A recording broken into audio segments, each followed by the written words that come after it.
ತಾಲೂಕಿನ ಜೀವನಾಡಿ, ಚಿನ್ನಹಗರಿ ಹಳ್ಳ, ಮಾಚೇನಹಳ್ಳಿ, ವೆಂಕಟಪುರ, ಉರ್ತಾಳ್ ಸೇರಿದಂತೆ ಹಲವು ಗ್ರಾಮಗಳನ್ನು ಹಾದು ಆಂಧ್ರದ ಕಡೆ ಹರಿಯುತ್ತೆ. ಆಂಧ್ರಕ್ಕೆ ಹರಿಯುತ್ತೆ ಎನ್ನುವ ಕಾರಣಕ್ಕೆ ಹಳ್ಳ ಹರಿಯುವ ಪ್ರದೇಶ ತಮ್ಮದು ಎಂದು ಕರ್ನಾಟಕದ ಗಡಿ ಗ್ರಾಮವಾದ ಬಾದನಾಳ್ ಗ್ರಾಮದಲ್ಲಿ ಮರಳು ಲೂಟಿ ಮಾಡಲು ಆಂಧ್ರದ ಮರಳು ದಂಧೆಕೋರರು ಕರ್ನಾಟಕದ ಗಡಿ ಪ್ರದೇಶಕ್ಕೆ ಸೇರಿದ ಚಿನ್ನಹಗರಿ ಹಳ್ಳದ ಮರಳನ್ನ ಹಗಲು ರಾತ್ರಿ ಎನ್ನದೇ ದೋಚುತ್ತಿರುವ ಬಗ್ಗೆ ಪಬ್ಲಿಕ್ ನೆಕ್ಸ್ಟ್ನಲ್ಲಿ ಸುದ್ದಿ ಬಿತ್ತರಿಸಲಾಗಿತ್ತು. ಸೂರ್ಯಘರ್ ಮುಫ್ತ್ ಬಿಜ್ಲಿ ಯೋಜನೆಯಡಿಯಲ್ಲಿ ಸಾಂಪ್ರದಾಯಿಕ ವಿದ್ಯುತ್ ಮೇಲೆ ಅವಲಂಬನೆಯನ್ನು ಕಡಿಮೆ ಮಾಡಲು ಮನೆಗಳ ಮೇಲ್ಛಾವಣಿಯಲ್ಲಿ ಸೌರ ವ್ಯವಸ್ಥೆಯನ್ನು ಸ್ಥಾಪಿಸಲು ಅವಕಾಶ ನೀಡಲಾಗಿದ್ದು, ಸೌರ ಫಲಕವನ್ನು ಸ್ಥಾಪಿಸಲು ಮನೆ ಮಾಲೀಕರಿಗೆ ಬ್ಯಾಂಕ್ಗಳಿಂದ ಸಾಲ ಸೌಲಭ್ಯದ ಜೊತೆಗೆ ಸಹಾಯಧನವನ್ನು ನೀಡಲಾಗುತ್ತದೆ. ಸೌರ ಫಲಕಗಳನ್ನು ಸ್ಥಾಪಿಸಲು 30,000ದಿಂದ 78,000ದವರೆಗೆ ಸಹಾಯಧನ ನೀಡಲಾಗುತ್ತದೆ. ಹಿಂದೆ ಸೂರ್ಯಘರ್ ಮುಫ್ತ್ ಬಿಜ್ಲಿ ಯೋಜನೆಯಡಿ ನೋಂದಾಯಿಸಿಕೊಳ್ಳಿ.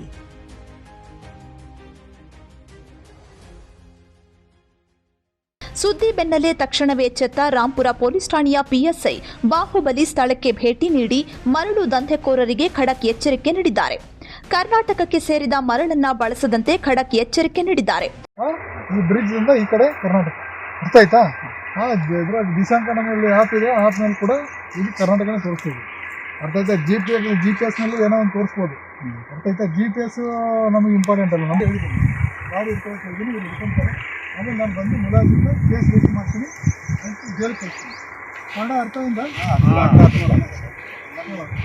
ಮನೆ ಸಾರ ಬಂದು ಹೇಳ್ತಾ ಇವತ್ತು ಮಾಡಿದಾರೆ, ಯಾವ ಮಾಡಿದಾನೆ ಇಲ್ಲಾಂದ್ರೆ ನೋಡು, ಇಲ್ಲಿ ಏನಾದರೂ ಮಾಡಿದ್ದು ಮತ್ತೆ ಏನಾದ್ರು ಕಂಡು ಬಂತಂದ್ರೆ ಅಲ್ಲಿ ತುಂಬೋದು ಕೂಡ ನಾನು ಕೇಸ್ ಮಾಡ್ತೀನಿ. ಇಲ್ಲೇ ತುಂಬಿದಾರೆ ಅಂತ ಕೇಸ್ ಮಾಡ್ತೀನಿ. ಮಾಡ್ಲಂಗೆ ಹೇಳಿದ್ದೀನಿ. ಈ ಬ್ರಿಡ್ಜಿಂದ ಈ ಕಡೆ ಬರಂಗಿಲ್ಲ. ಬಂದರೆ ಮತ್ತು ಆಮೇಲೆ ನೀವು ಇಲ್ಲಿದ್ದೀರಪ್ಪ, ಗಾಡಿ ಹಿಡ್ಕೊಡ್ರಿ. ಅವ್ರು ಏನಾದ್ರು ತೊಂದರೆ ಮಾಡಿದ್ರೆ ಮುಲಾಜಿಲ್ಲ ಕೇಸ್ ಮಾಡಿ ಹೋಗ್ತೀನಿ. ಕಾನೂನು ಮೀರಿ ಮರಳು ದಂಧೆ ನಡೆಸಿದಲ್ಲಿ ಸೂಕ್ತ ಕ್ರಮ ಕೈಗೊಳ್ಳೋದಾಗಿ ತಿಳಿಸಿದ್ರು. ಗಡಿ ಭಾಗದಲ್ಲಿ ಅಕ್ರಮವಾಗಿ ಯಾವುದೇ ವಾಹನಗಳ ಮೂಲಕ ಮರಳು ತೆಗೆದುಕೊಂಡು ಹೋಗೋದು ಕಂಡು ಬಂದಲ್ಲಿ ವಾಹನಗಳನ್ನು ವಶಕ್ಕೆ ಪಡೆಯಲಾಗುವುದು. ಇಲ್ಲಿನ ಕಾನೂನುಗಳನ್ನು ಮೀರಿ ನಡೆದರೆ ಕಠಿಣ ಕ್ರಮ ತೆಗೆದುಕೊಳ್ಳಲಾಗುವುದು ಎಂದು ಸ್ಥಳದಲ್ಲಿದ್ದ ಮರಳು ತುಂಬುವ ಆಂಧ್ರ ಭಾಗದ ಟ್ರ್ಯಾಕ್ಟರ್ ಮತ್ತು ಇತರೆ ವಾಹನ ಮಾಲೀಕರಿಗೆ ಎಚ್ಚರಿಕೆ ನೀಡಿದರು. ಸರಿನಾ? ಮೊದಲು ಒಂದ್ಸಾರ ಗಲಾಟೆ ಆಗಿಸ್ತಾರ. ಗಲಾಟೆ ಆಗಿದ್ರೆ ಮಾತಾಡ್ಬಂದು ಎಲ್ಲ ಇದು ಮಾಡ್ತೀವಿ ಸರ್. ನಾವು ರಾತ್ರಿ ಕೂಡ ಸ್ವಲ್ಪ ಕಾಯಿರಿ. ಒಂದು ಕೇಸ್ ಬಿತ್ತು ಅಂದ್ರೆ ಅವ್ರ ಮೇಲೆ